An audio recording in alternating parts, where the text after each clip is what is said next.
کیا ہوا ہے؟ کیا کہہ رہے ہیں؟ کیا کہہ رہے ہیں؟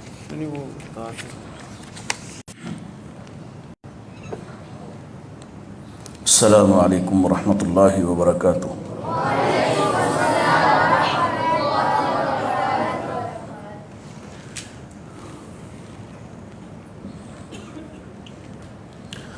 الحمد للہ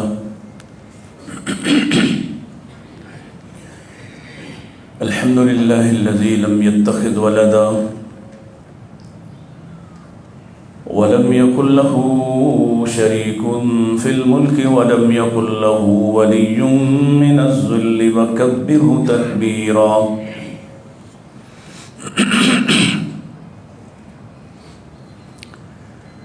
الحمد لله الذي علم بالإنعام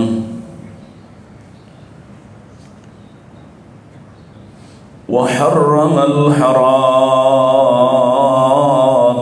الذي خلق كل شيء وخلق الإنسان والأنعام،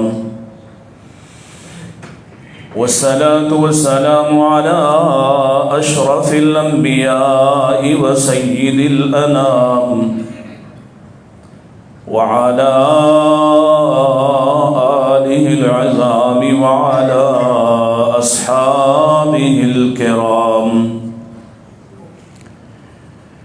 وعلى من اتبع الإسلام۔ اللهم صل على محمد وعلى آل محمد كما صليت على إبراهيم وعلى آل إبراهيم إنك حميد مجيد۔ اللهم بارك على محمد وعلى آل محمد كما باركت على إبراهيم وعلى آل إبراهيم إنك حميد مجيد۔ أعوذ بالله السميع العليم من الشيطان الرجيم، بسم الله الرحمن إلى الله ورسوله ليحكم بينهم من يقولوا سمعنا وأطعنا وأولئك هم المفلحون۔ وقال الله تعالى في مقام آخر: فإن تنازعتم في شيء فردوه إلى الله والرسول إن كنتم تؤمنون بالله واليوم الآخر ذلك خير وأحسن تأويلا۔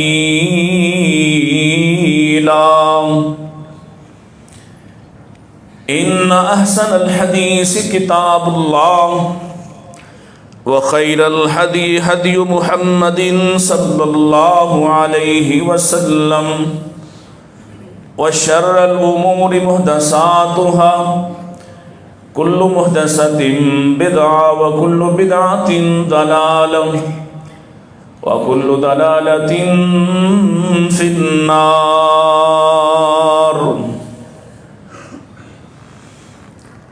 حمد ثنا، تسبیحات، تحلیلات و تکبیرات اللہ سبحانہ و تعالی کے لیے، جو واحد و یکتا ہے، اکیلا ہے، جس کا کوئی شریک نہیں، جس کا کوئی ثانی نہیں، نظیر نہیں، جو عدیم المثال ہے، جس کی نہ کوئی اولاد ہے نہ وہ خود کسی کی اولاد ہے، جس نے انسان کو تکریم بخشی، اسے تمام مخلوقات سے افضل و اشرف بنایا،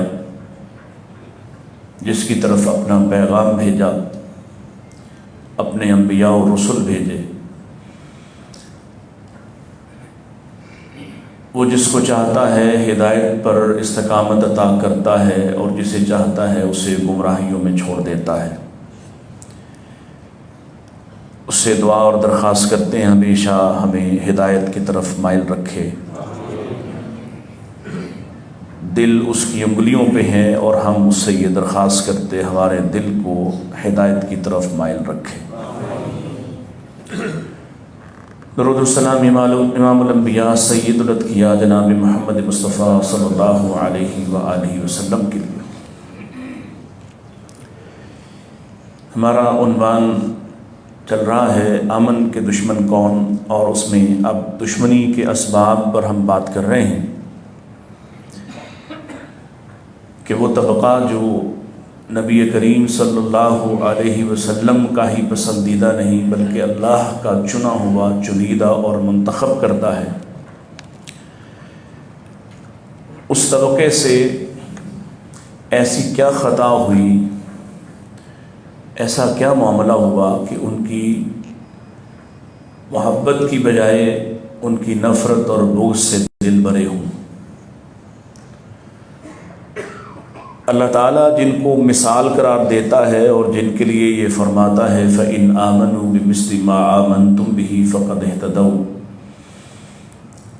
کہ بعد میں آنے والے جب تک ویسا ایمان نہیں لاتے، اور ویسا ایمان صرف قول سے مراد نہیں ہے کہ جیسے انہوں نے کلمہ تشہد پڑھا، جیسے انہوں نے کلمہ شہادت کا اقرار اعتراف کیا، ویسا اعتراف نہیں کرتے۔ ایمان اعتراف سے آگے کی کچھ بات ہے،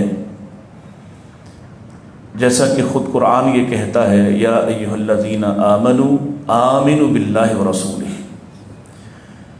کہ اے ایمان کا دعویٰ اور اظہار کرنے والوں، اللہ اور اس کے رسول پر ایمان لاؤ۔ اور اسی طرح قرآن مجید میں ہی یہ بات موجود ہے کہ جب کچھ اعرابی، کچھ گاؤں دیہات کے لوگ آئے اور انہوں نے آ کے کہا کہ ہم ایمان لائے ہیں، تو ان سے کہا گیا کہ ابھی تم صرف اسلام لائے ہو، ایمان ابھی تمہارے دلوں میں داخل نہیں ہوا، یعنی اعتراف، اقرار قول سے آگے ہے ایمان، اور ایمان عمل کا نام ہے۔ اس لیے جس طبقے کے لیے کہا جا رہا ہے کہ جب تک تم ویسا ایمان نہیں لاتے، تو اس سے مراد ہرگز ویسا اعتراف نہیں ہے کہ ویسے جیسے ابو بکر نے کلمہ پڑھا تم بھی پڑھ لو تو پھر تم ہدایت یافتہ ہو جاؤ گے۔ تقاضا یہ ہے جیسا ایمان عمل کے اعتبار سے ابو بکر کا تھا، جیسا ایمان عمر کا، علی کا، عثمان کا رضی اللہ عنہم اجمعین کا ہے، ویسا ایمان نہیں لاتے تو تم ہدایت پر نہیں جا سکتے۔ وہ طبقہ جس کے بارے میں یہ کہا جا رہا ہے کہ جو شخص بھی ہدایت کے واضح اور دلائل کے بینات کے واضح ہو جانے کے بعد بھی اگر وہ رسول کی مخالفت کرتا ہے اور وَيَتَّبِعْ غَيْرَ سَبِيلِ الْمُؤْمِنِينَ، اور مومنوں کے راستے کو چھوڑ دیتا ہے، تو ایسے شخص کو اللہ چھوڑ دے گا، اس سے لا تعلقی کا اعلان کر دے گا، نُوَلِّهِ مَا تَوَلَّى وَنُصْلِهِ جَهَنَّمَ وَسَاءَتْ مَصِيرًا۔ اللہ تعالیٰ اس سے لا تعلقی کا اعلان کرتا ہے اور اس کا ٹھکانہ جہنم بیان کرتا ہے۔ جس طبقے کی طرف رہنا، جس طبقے کے ساتھ رہنا، جس طبقے کی اتباع کرنا، اطاعت کرنا اور ان کی بات ماننا یا ان کی طرح کا ہو جانا اللہ کو اتنا محبوب ہو، اس طبقے نے ایسا کیا جرم کیا کہ وہ لوگ جو صحابہ کرام سے محبت کرنے والے ہونے چاہیے تھے، وہ ان کی دشمنی پال کر بیٹھے ہوں۔ جو طبقہ اتنا محترم ہے کہ نبی کریم علیہ الصلوۃ والسلام کا دفاع کرتا ہوا دکھائی دیتا ہے، آپ کے ساتھ سفر میں، حضر میں آپ کے ساتھی بن کر دکھائی دیتے ہیں، آپ کی ایک ایک بات کو آگے نقل کرتے پہنچاتے دکھائی دیتے ہیں۔ وہ طبقہ جو اتنا محترم ہے کہ وہ جس لشکر میں ہو اس لشکر کو شکست نہیں ہو سکتی، یہ ضمانتیں ان کے بارے میں مل رہی ہوں، اس طبقے نے ایسا کیا کر دیا کہ لوگ ان کی دشمنی اور ان کا بغض اپنے سینوں میں جمع کر کے بیٹھے ہوں۔ وہ اسباب میں نے آپ کے سامنے گزشتہ خطبہ میں بھی عرض کیے تھے، اور آج بھی اس کا ایک حصہ مزید عرض کرتا ہوں کہ وہ پہلی ڈھال تھے اسلام کی، وہ پہلی چوکی ہیں، وہ پہلے پہرے دار ہیں اسلام کے۔ جب تک وہ موجود رہے اسلام کو سیاسی طور پر تو کوئی نقصان پہنچا سو پہنچا، دینی اور مذہبی طور پر کوئی نقصان نہیں پہنچنے دیا۔ وہ جب تک موجود رہے نبی کریم علیہ الصلوۃ والسلام کی ایک ایک سنت اور ایک ایک بات کے محافظ رہے، اور یہ ہے ان کی دشمنی کی وہ بڑی وجہ کہ اگر آپ ان کو نہیں گراتے، ان کو آپ محترم مان لیں، ان کو آپ سچے مان لیں، ان کو آپ صادق اور امین مان لیں، ان کو آپ مفلح اور کامیاب مان لیں، اور اللہ یہ کہتا ہو کہ تمہیں ان جیسا ایمان لانا ہے، ان جیسے اعمال کرنے ہیں، ان جیسی محبت دکھانا ہے، اگر ان جیسے بن جائیں تو پھر جو کربلا کے بعد والا نیا دین گھڑا گیا اس کو کون مانے گا، اس پر کون عمل کرے گا؟ ان رسومات اور ان جہالتوں کا ارتکاب جو بعد میں ہوا اور جن کو دین کا حصہ بنایا گیا، شرک کے نام پر جو کچھ یہاں دین بنا کر پیش کیا گیا اس کو کون تسلیم کرے گا؟ اگر ہم صحابہ کرام کو مانیں تو پھر کون ہے جو شرک کر سکے؟ پھر کون ہے جو نئی رسومات اور نئی بدعات کا ارتکاب کر سکے؟ پھر تو ان کی طرح کی زندگی گزارنا پڑے گی، اور پھر تو دین کامیاب اور غالب دکھائی دے گا۔ تو دین کے مقابلے میں اگر بے دینی کو پروموٹ کرنا ہو، رواج دینا ہو، تو سب سے پہلے ان پہرے داروں پر حملہ کرنا پڑے گا جو اللہ کے رسول صلی اللہ علیہ وسلم کی زندگی سے لے کر پوری ایک صدی تک اسلام کے دینی نظام کا دفاع کرتے رہے۔ یہ ہے وہ بڑا سبب، یہ ہے ان لوگوں سے دشمنی کا ایک بڑا معاملہ کہ وہ لوگ جو اللہ کے رسول صلی اللہ علیہ وسلم کی بات سنیں یا آپ کی بات تک پہنچے بغیر کسی کام میں ہاتھ ہی نہیں ڈالتے تھے، وہ عمل تب تک نہیں کرتے جب تک کہ آسمان والے رب کی طرف سے وحی کا کوئی پیغام سامنے نہ آ جائے، یا نبی مکرم صلی اللہ علیہ وآلہ وسلم کی کوئی حدیث، کوئی حکم، کوئی قول آپ کے سامنے نہ آ جائے۔ اور ان کی تعریف اللہ تعالیٰ یوں فرماتا ہے، اصل میں تو یہ ہم سب کے لیے حکم ہے، انما کان قول المؤمنین اذا دعوا الی اللہ ورسولہ لیحکم بینہم ان یقولوا سمعنا واطعنا۔ حکم تو دیا جا رہا ہے مجھے اور آپ کو کہ مومن کا قول یہ ہونا چاہیے کہ جب اسے اللہ اور اس کے رسول کی طرف پکارا جائے، بلایا جائے کہ آؤ تمہارے مابین اللہ اور اس کے رسول کے احکامات کے مطابق فیصلہ کیا جائے، تو تمہارا کام یہ ہونا چاہیے ان یقولوا سمعنا واطعنا، تم فوراً یہ کہو کہ ہم نے سنا اور ہاں، سنتے آپ بھی ہیں، مانتے کم ہیں۔ اصل ایمان کیا ہے؟ قول مومن کیا ہے؟ سنا اور مانا، درمیان میں کوئی تعامل، تاخیر، کوئی درمیانی وقفہ، کوئی عمر کا کوئی حصہ کہ یہ جوانی میں نہیں ماننا، بڑھاپے میں جا کے ماننا ہے، بچپن سے نہیں ماننا، آخر میں جا کے ماننا ہے۔ ان یقولوا سمعنا واطعنا، واو حرف عطف ہے، ملاتا ہے چیزوں کو، سمعنا واطعنا درمیان میں ملانے والا ایک واو ہے، جیسے ہی سنا ویسے ہی مانا۔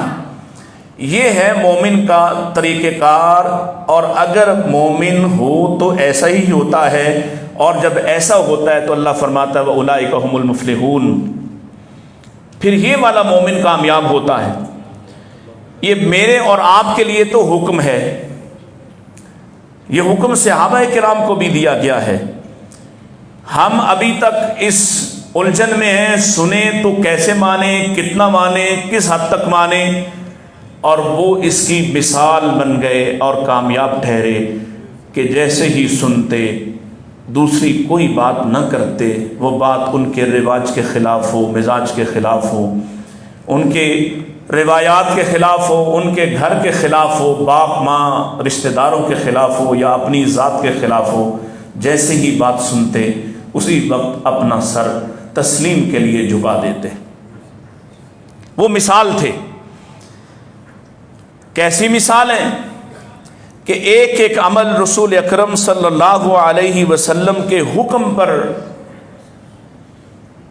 اور ایک ایک بات آپ کی تعلیم کے مطابق ہے، اور اگر کوئی کام ان کے سامنے ایسا آتا ہے جس کی انہیں خبر نہیں کہ یہ بات اللہ کے رسول علیہ الصلوۃ والسلام سے ثابت ہے یا نہیں، تو تب تک عمل کرنے کو تیار نہیں جب تک کہ رسول اللہ صلی اللہ علیہ وآلہ وسلم کا عمل نہیں تلاش کر لیتے، آپ کی بات نہیں پہنچ جاتی۔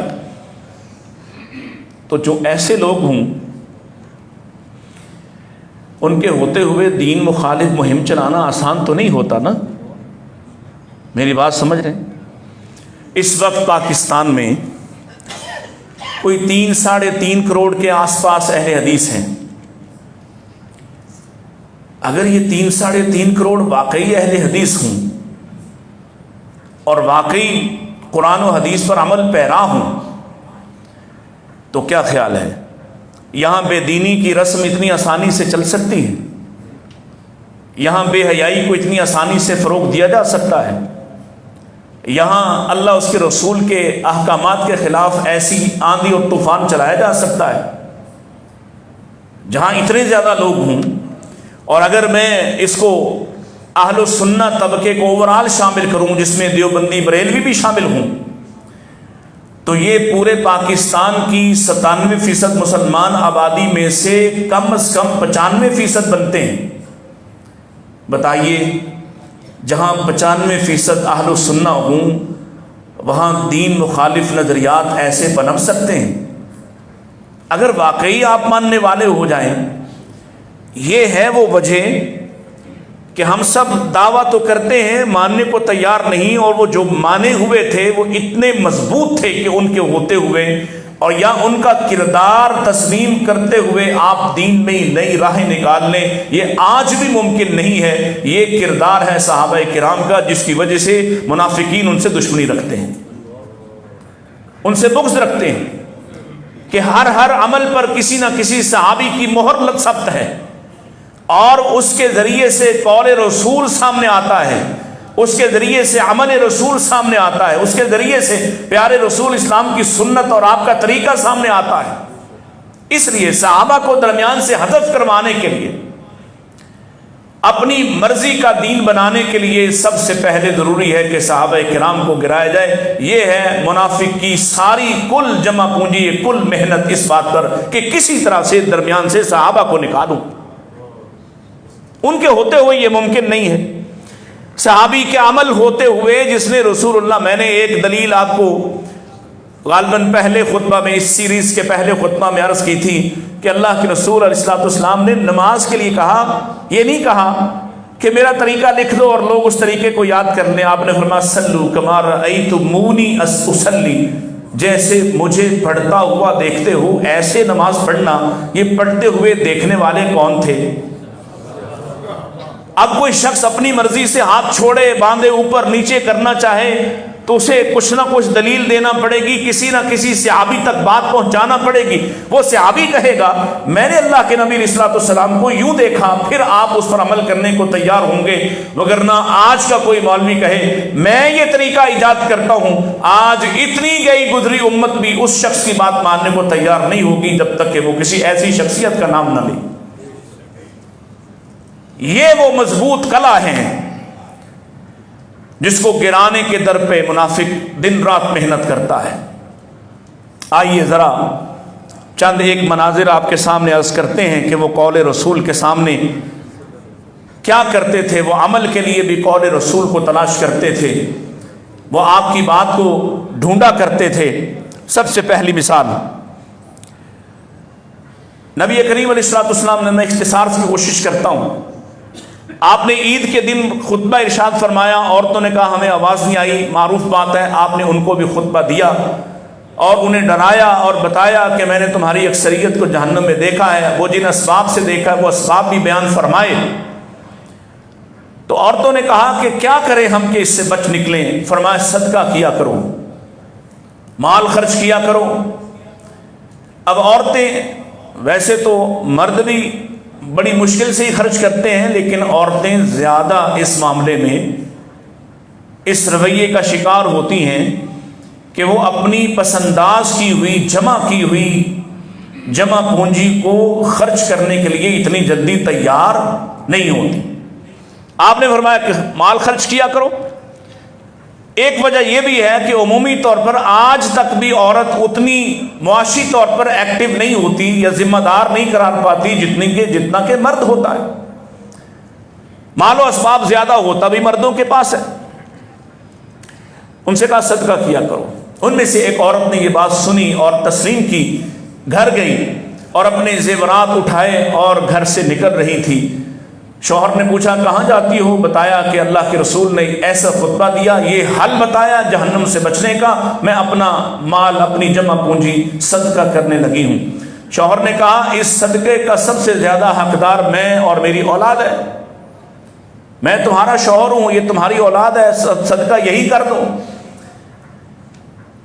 اس زمانے کی ایک عورت بھی تب تک عمل نہیں کرتی جب تک کہ رسول اللہ سے اس کی ضمانت نہیں پا لیتی۔ کہا، اور یہ کون سا صحابی ہے؟ اگر میں صرف اس صحابی کی عظمت اور شان اور اس کی حیثیت بیان کروں تو وقت چاہیے، بس اتنا سمجھ لیجئے اس کو آپ نے فرمایا تھا جب لوگ اس کی پتلی پتلی ٹانگوں پہ ہنس رہے تھے، فرمایا تھا تم اس کی چھوٹی چھوٹی پنڈلیوں پر ہنستے ہو، اللہ کی قسم ہے اس کی پنڈلیوں کا وزن تو اللہ سے پوچھو، ایک پنڈلی اگر ایک پرڑے میں ہو اور دوسرے پرڑے میں احد پہاڑ رکھ دو، اس کی پنڈلی بھاری نکلے گی۔ یہ عبداللہ ابن مسعود ہے رضی اللہ تعالیٰ عنہ، مفتی ہیں، فقیہ صحابی ہیں، جس کو ہمارا بھائی بھی فقیہ مانتا ہے۔ اپنی ساری زندگی، آخری زندگی جو ہے وہ کوفہ میں بطور مفتی کے گزارتے ہیں۔ بیوی کو فتویٰ دیا ہے، بیوی نہیں مانتی ہے، اور نبی علیہ السلام کے گھر عید کے روز آئی۔ سیدہ عائشہ فرماتی ہیں ہم اپنے گھر میں تھے جب وہ آئی ہیں اور آ کے دستک دی ہے، پوچھا ہے، اللہ کے رسول نے پوچھا کون؟ کہا زینب۔ کون سی زینب؟ امرات ابن مسعود، ابن مسعود کی بیوی زینب۔ پوچھا کیا مسئلہ ہے؟ آئی ہیں، مسئلہ بیان کیا۔ آپ نے فرمایا جاؤ، تمہارا شوہر ٹھیک کہتا ہے، جاؤ اپنے شوہر پر خرچ کر دو۔ اپنے شوہر کو، عورت اپنے شوہر کو صدقہ و زکوٰۃ دے سکتی، لیکن سمجھنے کی بات کیا ہے، ایک عورت بھی عمل کرنے کو تیار نہیں جب تک کہ محمد رسول اللہ کی بات نہیں سن لیتی ہے۔ دوسری مثال، حضرت کعب بن مالک خود ہی راوی ہیں، خود روایت کرتے ہیں رضی اللہ تعالی عنہ، کہتے ہیں ہماری ایک لونڈی تھی، وہ بکریاں چرایا کرتی تھی، اور سلا پہاڑی کے پاس وہ بکریاں چرانے لے گئی۔ گھر آیا واپس شام کو تو گوشت بنا ہوا تھا، گھر والی نے سامنے گوشت رکھا، اور دیکھیے صحابہ کی فکر کہ وہ کتنی باریک بینی سے اپنے گھروں کا جائزہ لیا کرتے تھے۔ کہا یہ گوشت کہاں سے آیا ہے؟ یہ نہیں کہ کھا لیا اور بس دیکھا کہ بس بیگم کا ہی کام ہے، جہاں سے مرضی آئے جو چیز جہاں پہنچے۔ سوال ہے کہاں سے آیا؟ آپ کی لونڈی لائی ہے، لونڈی کو بلایا، کہاں سے لائی ہوں؟ کہا آپ کی بکریوں کو بھیڑیے نے حملہ کر دیا تھا اور ایک بکری کو زخمی کر دیا، قریب تھا کہ وہ مر جاتی، میں نے اس کو ذبح کر دیا، پتھر سے ذبح کر کے گوشت بنا کے گھر لے آئی ہوں، یہ وہی گوشت ہے جو آپ کے سامنے ہے۔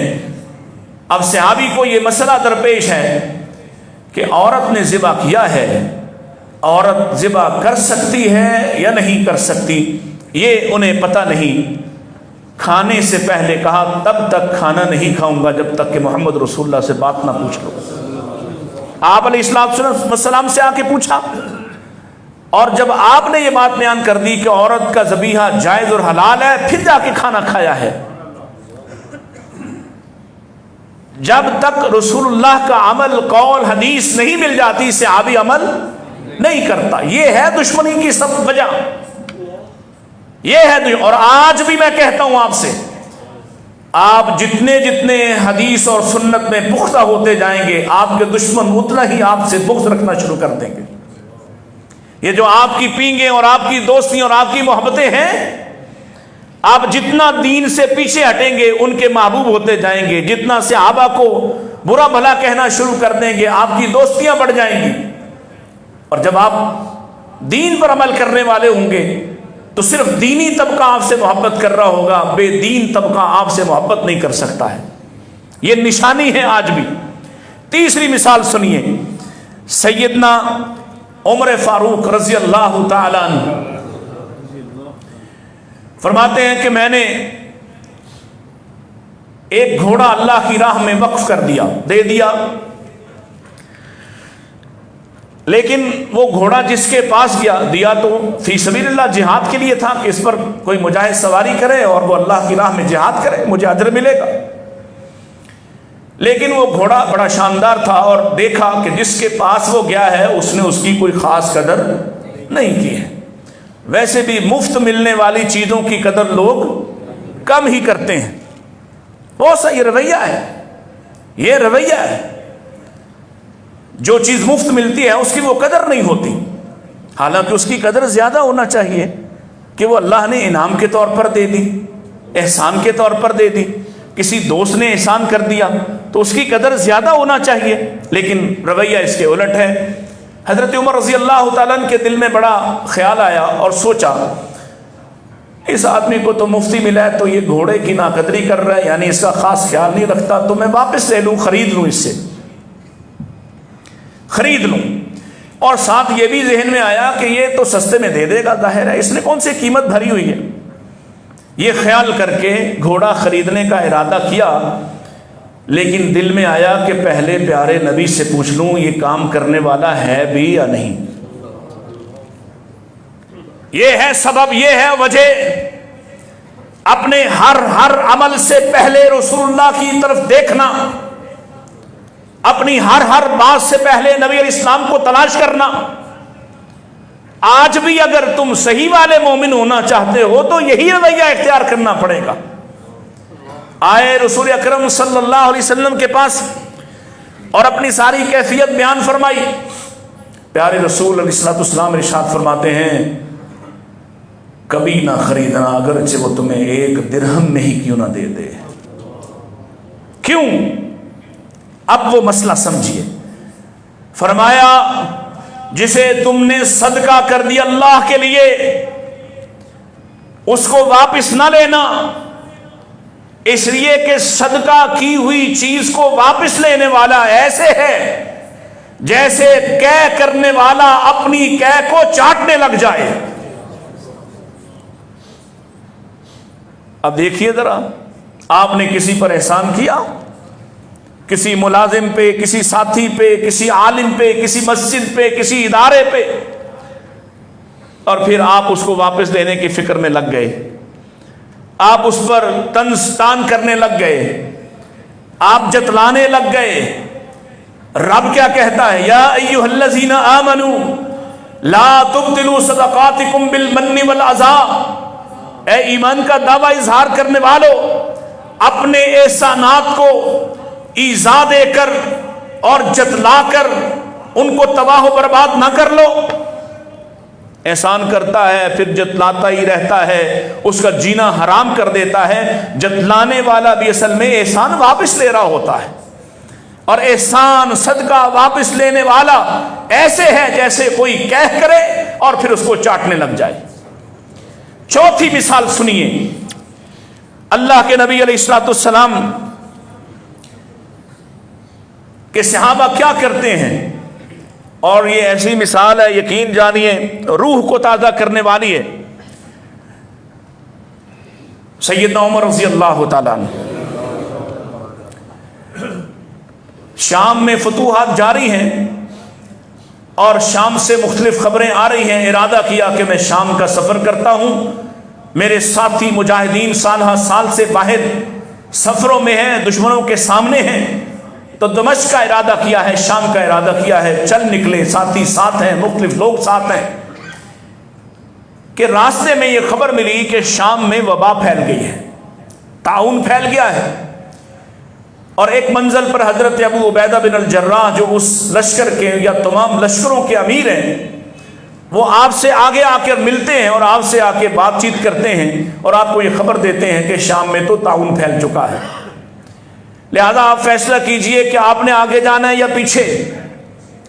تو حضرت عمر رضی اللہ تعالیٰ نے کہا میرے پاس مہاجرین اولین کو لایا جائے، ان سے مشورہ کیا، طویل روایت ہے میں اختصار عرض کر رہا، ان سے مشورہ کیا، انہوں نے اختلاف کیا، کچھ نے کہا کہ جانا چاہیے، بہت بڑا کام ہے، بہت بڑا مشن ہے، آپ واپس جائیں گے تو بددلی پھیلے گی، بعض نے کہا کہ نہیں ہاں آپ کو واپس جانا چاہیے۔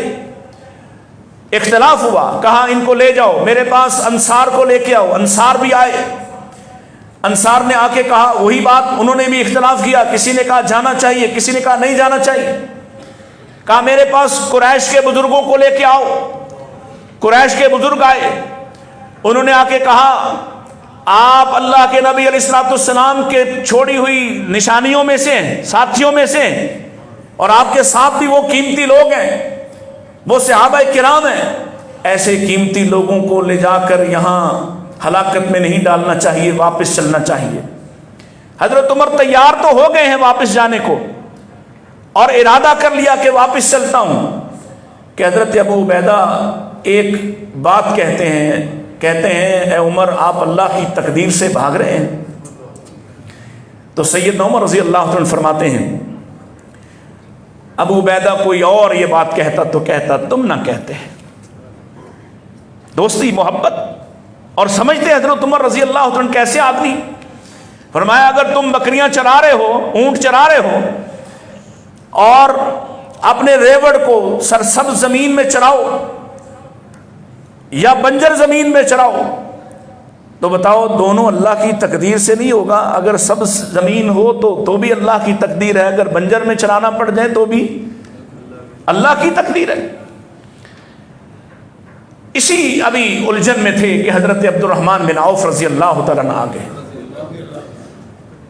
اور انہوں نے جب یہ ساری بات سنی تو کہا میرے پاس دلیل ہے، اس مسئلے کا حل میرے پاس ہے۔ کیا حل ہے؟ کہا میں نے اللہ کے رسول سے یہ بات سن رکھی ہے کہ آپ نے فرمایا تھا اگر کسی علاقے میں وبا پھیل جائے تو اس علاقے میں داخل نہ ہونا، اور اگر وبا پھیل جائے اور تم اس علاقے میں ہو تو پھر اس سے بھاگنا نہیں، اس سے فرار نہ حاصل کرنا۔ اب اطمینان ہوا، اب سیدنا عمر فاروق کو اطمینان ہوا۔ فحمد اللہ عمر اللہ کی حمد و ثنا بیان کرنے لگے کہ مجھے اپنی عقل دانش کے مطابق فیصلہ نہیں کرنا پڑا، پیارے رسول کی حدیث پر عمل کر رہا۔ یہ ہے وہ وجہ، اتنے اہم فیصلے بھی جب تک انہیں رسول اکرم کی بات نہیں ملتی وہ عمل کرنے کو تیار نہیں، یہ ہے ان سے دشمنی کی وجہ۔ پانچویں مثال سنیے، نبی کریم علیہ الصلوۃ والسلام سے ان کی محبت، ان کی اطاعت، ان کی وابستگی اپنی ذات سے بڑھ کر ہے، اپنی بات سے بڑھ کر ہے۔ اللہ نے کہا تھا فَإِن تَنَازَعْتُمْ فِي شَيْءٍ فَرُدُّوهُ إِلَى اللَّهِ وَالرَّسُولِ، جب کبھی آپس میں اختلاف ہو جائے تو تم کس کی بات ماننا؟ اللہ اس کے رسول کی۔ یہ بات پڑھی ہم نے بھی، سنی ہم نے بھی، سنائی ہم نے بھی، لیکن ہم ماننے کو تیار نہیں۔ اور صحابہ کرام ان کا رویہ کیا ہے؟ مثال سنیے اس بات پہ۔ حضرت عمر رضی اللہ، بڑی معروف مثال ہے اور شاید کئی مرتبہ آپ کو سنائی ہو یہاں پر۔ سیدنا عمر رضی اللہ تعالیٰ، سب کہو ایک مرتبہ جن سے اللہ راضی ہے، جو اللہ سے راضی ہیں، آپ بھی راضی ہو جائیں، رضی اللہ تعالی عنہ۔ ایک فیصلہ کیا، فیصلہ کیا کیا ہے کہ ہاتھ کی انگلیاں لڑائی جھگڑے میں اگر، یعنی ایک ایک ہوتا ہے نا جو تعزیری قوانین ہوتے ہیں وہاں چھوٹی سی چھوٹی بات پر بھی قانون بنایا جاتا ہے کہ کوئی پہلو رہ نہ جائے. ایک آدمی کسی کی انگلی توڑتا ہے، ہاتھ توڑتا ہے، تو اس کو کتنا بدلہ یا سزا ملے گی، اس کی دیت کیا ہے، یہ فیصلہ سیدنا عمر نے کیا. اور سیدنا عمر فاروق رضی اللہ تعالیٰ عنہ وہ شخص ہیں جنہوں نے نبی کریم علیہ السلام کے احکام کو، آسمان والے رب کے پیغام کو قوانین میں ڈھالا ہے پہلی مرتبہ. لہذا قانون بنا دیا، اس ہاتھ کے 50 اونٹ مقرر کیے اور اس کی ترتیب یہ رکھی کہ انگوٹھے کے بدلے میں 15 اونٹ ہوں گے، اور اگلی ان 2 انگلیوں کے جو اس کے 9 اونٹ ہوں گے، ان کے 10 اور آخری کے 6 اونٹ ہوں گے. یہ کل اس کی ایک ترتیب بنا دی کہ اگر کوئی چھوٹی انگلی کو توڑتا ہے تو اس کو 6 اونٹ دینا پڑیں گے، انگوٹھے کو توڑتا ہے تو 15، اس انگلی کو توڑتا ہے تو 9 اور باقی 2 کو توڑتا ہے تو 10 اونٹ اس کا بدلہ ہوگا. یہ ایک ترتیب بنا کر آپ نے خط لکھا، تمام عمال کو لکھا، تمام گورنروں کو، تمام قاضیوں کو بھیجا.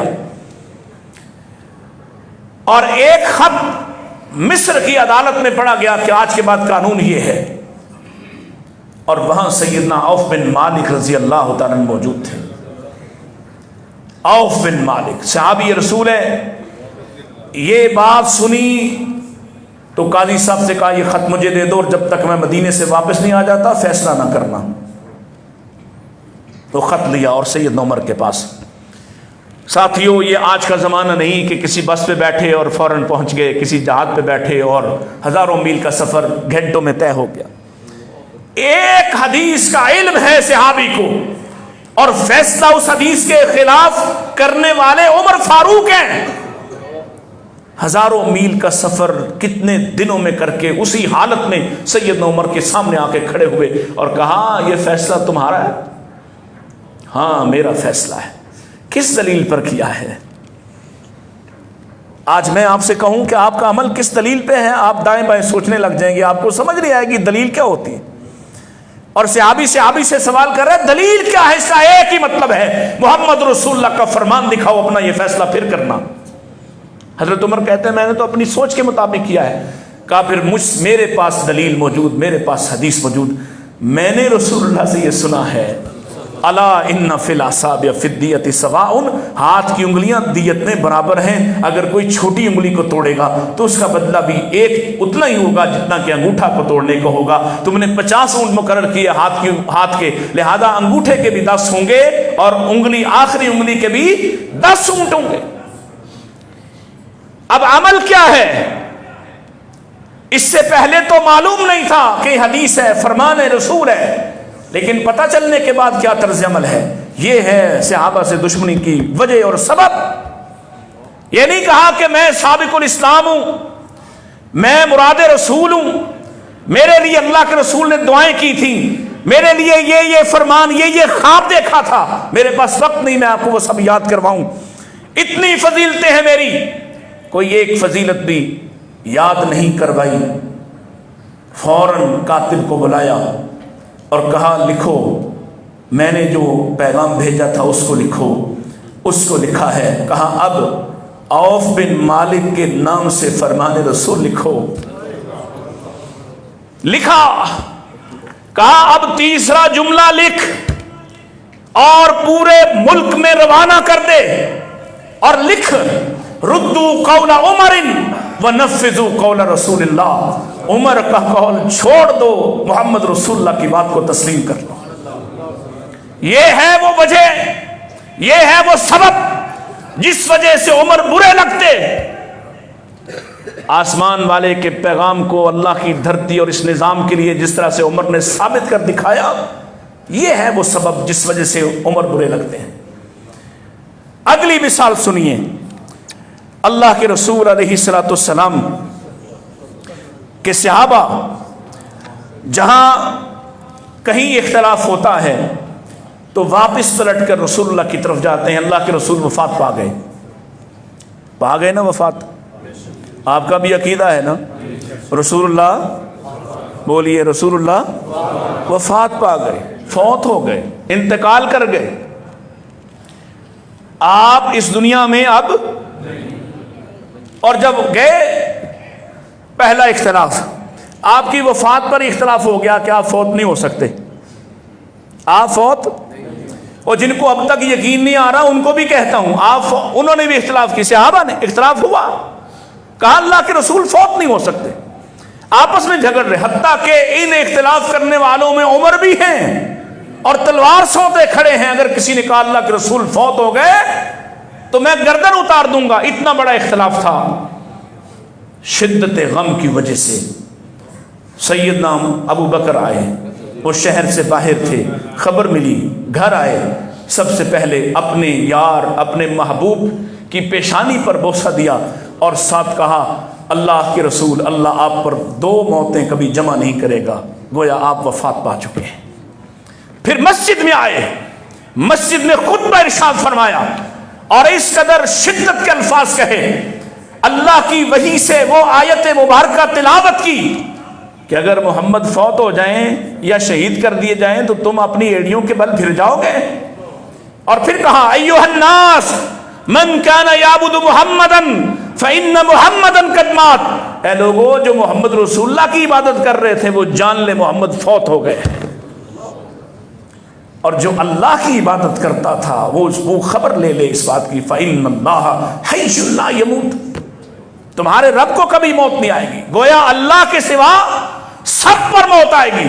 صحابہ کہتے ہیں ایسی ہماری آنکھیں کھل گئیں اور اتنا چین اور قرار آیا اس بات پر، لگا آج ہی قرآن اترا ہے اور آج ہی یہ بات سمجھائی گئی۔ پہلا اختلاف حل ہوا، پھر اگلا اختلاف ہوا، آپ کو غسل دیا جائے نہ دیا جائے، دیا جائے تو کپڑے اتار کر یا بغیر کپڑوں کے، آپ کا غسل طے ہوا، یہ بھی حدیث کے مطابق طے ہوا کہ آپ کا لباس نہیں اتارا جائے گا، آپ کی قمیص سمیت آپ کو غسل دیا جائے گا۔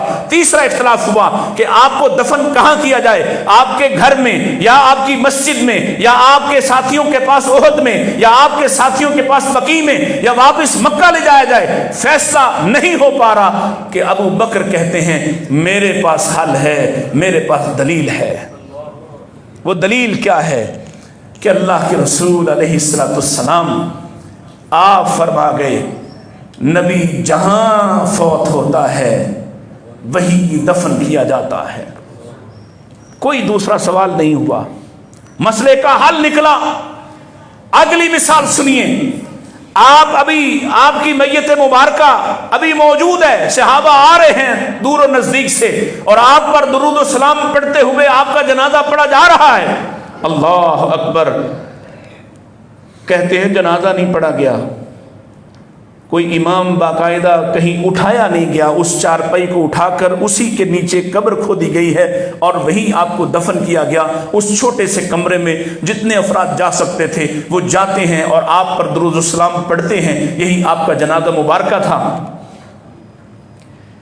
پھر اختلاف ہے، ادھر انصار نے محسوس کیا ریاست کا امیر سربراہ فوت ہو گیا ہے، چاروں طرف سے دشمن ہیں، فوری فیصلہ ہونا چاہیے، انہوں نے آپس میں مشورہ کیا۔ سعد بن عبادہ رضی اللہ تعالیٰ عنہ کے سقیفہ میں ان کی حویلی میں لوگ جمع ہوئے اور آپس میں ایک دوسرے سے مشورہ کر رہے، حضرت سعد بن عبادہ کا نام لیا جا رہا کہ ادھر ابو بکر عمر رضی اللہ عنہما کو ابو عبیدہ بن الجراح کو پتہ چلا، یہ لوگ بھی وہاں پہنچے تاکہ امت میں کہیں اختلاف نہ ہو، اگر کوئی امیر دعوے دار سامنے آ گیا اس کے بعد پیچھے ہٹنا مشکل ہوتا ہے، لہذا وہاں گئے اور وہاں جا کے دیکھا، پھر بات چیت ہوئی، بات چیت اتنی آپس میں الجھ گئی کہ کہا گیا منا امیر ومنکم امیر، ایک امیر ہمارا ایک تمہارا، دونوں کی خدمات ہیں۔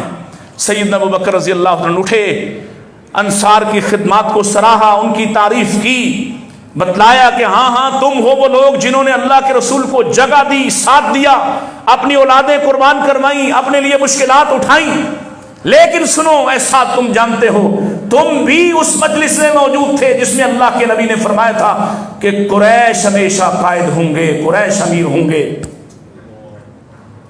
تو حضرت سعد جو خود دعوے دار ہیں خلافت کے، یہ نہیں کہا میں نہیں مانتا،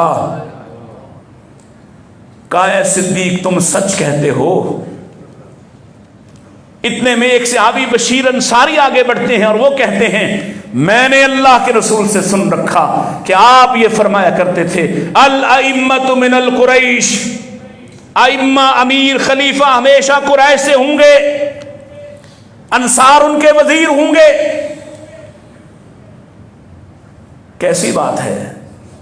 ایک حدیث، صرف ایک حدیث، اور انصار اپنا دعویٰ واپس لیتے، پیچھے ہٹتے، اور اس حد تک تسلیم کرنے والے کہ اس کے بعد قریش کے مختلف قبائل میں تو آپس میں امیر اور خلیفہ بننے پر کوئی اختلاف ہوا سو ہوا۔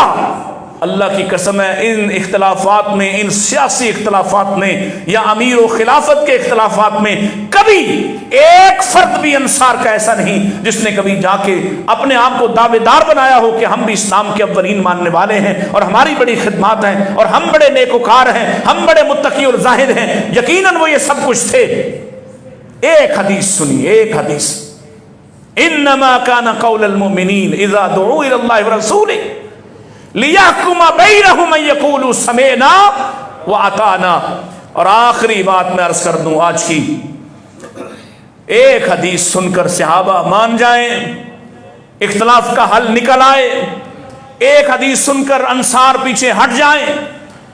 ایک حدیث ہی سنائی گئی جب سیدنا ابو بکر رضی اللہ تعالیٰ عنہ کے پاس جانے لگی امہات المومنین اللہ کے نبی کی وفات کے بعد کہ ہمارا وراثت میں حق ہے، ہمیں آپ علیہ السلام کی وراثت ہم میں تقسیم کی جائے۔ تو وہاں جانے سے پہلے ہی صدیق کی بیٹی میرے نبی کی محبوبہ نے یہ پیغام سنایا، یہ حدیث سنائی کہ اللہ کے رسول کا فرمان سن لو، اس کے بعد فیصلہ کرنا کہ طلب کرنے جانا ہے کہ نہیں جانا۔ وہ فرمان کیا ہے؟ وہی فرمان جو ابو بکر رضی اللہ عنہ نے مجلس میں سیدہ فاطمہ کو سنایا تھا کہ اللہ کے نبی فرماتے ہیں ہم لا نورث ما ترکنا الا صدقہ، انبیاء کی کوئی وراثت نہیں ہوتی۔ یہ ایک حدیث سن کر تمام بیویاں گھر میں بیٹھ گئی ہیں کہ ہمارا حق وراثت نہیں، حالانکہ بیوی وراثت میں حقدار ہوتی ہے کہ نہیں ہوتی؟ اور بہنوں کو تو نکال دیا تم نے، بیویوں کو تو مان لو نا، بیوی حقدار ہوتی ہے کہ نہیں ہوتی؟ ایک حدیث مان کر امہات المومنین تو رک گئیں۔ انصاف سے کہیے، سیدہ فاطمہ آئی ہیں، ثابت ہے، آ کے مطالبہ کیا ہے، ثابت ہے، اور جواب میں سیدنا ابو بکر نے وہی حدیث سنائی ہے جو آج صحابہ کے دشمن کی کتابوں میں ابھی بھی درج ہے۔ اب بھی شیعہ کتب کے اندر یہ حدیث ان کے طرق سے، ان کے راویوں سے بیان کرتا۔ آپ بتائیے، انصاف کیجئے، نبی کی بات عمر سنیں تو پیچھے ہٹ جائیں، ابو بکر سنیں تو پیچھے ہٹ جائیں، امہات المومنین سنیں تو اپنے مطالبات، اپنے عمل کو اس کے مطابق کر لیں۔ رسول کی بیٹی کے بارے میں کیا خیال ہے؟ وہ حدیث سنیں اپنے باپ کی، اپنے والد کی، اپنے والد کا قول سنیں تو وہ جھگڑا کریں گی؟ وہ اس پر ابو بکر سے، نبی علیہ السلام کے یار سے، جن کے حقوق بیان کرتے ہوئے اس دنیا سے آپ گئے، ان سے ناراض ہو جائیں گے؟ اللہ اکبر۔ وہی ایک حدیث سنی ہے تو سیدہ فاطمہ سمیت اہل بیت کے دیگر افراد اور گھرانوں نے اپنا مطالبہ واپس لے لیا کہ اللہ کے رسول فرما گئے۔ اور سیدنا ابو بکر کیا کہتے ہیں؟ اللہ کی قسم ہے میں ان آپ کے چھوڑے ہوئے اموال کو وہیں خرچ کروں گا جہاں آپ خرچ کیا کرتے تھے، اور آپ کی وراثت کوئی وراثت نہیں، اور آپ نے کوئی ایسی وراثت نہیں چھوڑی جو میں خاندان کے اندر تقسیم کروں۔ وہ ایک حدیث سن کر اور بات بنیاد بنائی صحیح بخاری، اللہ تجھے بخاری ماننے والا بنا دے۔ بخاری رحمہ اللہ لکھ گئے اس حدیث کے الفاظ کو کہ حضرت فاطمہ نے پھر سیدنا ابو بکر صدیق سے اس معاملے میں کوئی کلام نہیں کیا حتیٰ ماتت، حتیٰ کہ وہ فوت ہو گئیں، یعنی اپنی موت تک انہوں نے دوبارہ اس پر کلام نہیں کیا۔ اس بدبخت نے اس کا مفہوم لوگوں کے اندر یہ رواج دیا کہ سیدہ فاطمہ حضرت ابو بکر سے ناراض ہو گئی تھی، ان سے کلام بند کر دیا تھا، حالانکہ معاملہ جو بیان ہو رہا ہے اسی بابت، اسی واسطے سے، اسی بات کو سمجھیے۔ مطالبہ لے کر آئی تھی، مطالبہ آگے سے ریجیکٹ ہوا حدیث رسول سنا کر۔ سیدہ فاطمہ کے بارے میں اتنا گھٹیا اور چھوٹا کیسے سوچ لیتے ہو کہ نبی اسلام کی حدیث سنانے والے ابو بکر سے وہ ساری زندگی کلام نہ کریں؟ حق یہ ہے، اور اصل بات امام ترمذی رحمۃ اللہ علیہ نے لکھی، انہوں نے کہا اس کا مطلب واضح ہے کہ حضرت فاطمہ نے دوبارہ اس معاملے میں حضرت ابو بکر سے کوئی بات چیت نہیں کی، کیونکہ وہ سمجھ گئیں کہ میرا حق نہیں بنتا ہے۔ اور پھر یہ آگے سلسلہ اسی طرح سمجھنے کی بات یہ ہے، ایک حدیث، ایک بات، ایک قول، رسول اللہ کا ایک عمل سن کر صحابہ اپنے اعمال کو ترتیب دینے والے، اپنے اختلافات کو بھلا دینے والے، کسی اور کی بات نہیں مانتے ہیں، پیارے رسول کی، اللہ کی کتاب کی بات کو ماننے والے، ایسے لوگ جب تک موجود رہیں دین پر حملہ نہیں کیا جا سکتا۔ یہی وجہ ہے کہ ان کا بغض پالنے والا منافق ان کے بارے میں جھوٹی داستانیں گھڑ کے اصل میں ان کا کردار دین سے ان کی حیثیت کو ختم کرنے کے در پہ کہ جب تک یہ کلا نہیں گرتا، یہ چوکی نہیں گرتی، تب تک دین پر حملہ نہیں ہو سکتا۔ اللہ ہمیں سمجھنے کی توفیق عطا فرمائے اور صحابہ کرام کی محبت سے ہمارے سینوں کو لبریز فرما دے۔ وآخر دعوانا ان الحمد للہ رب العالمین۔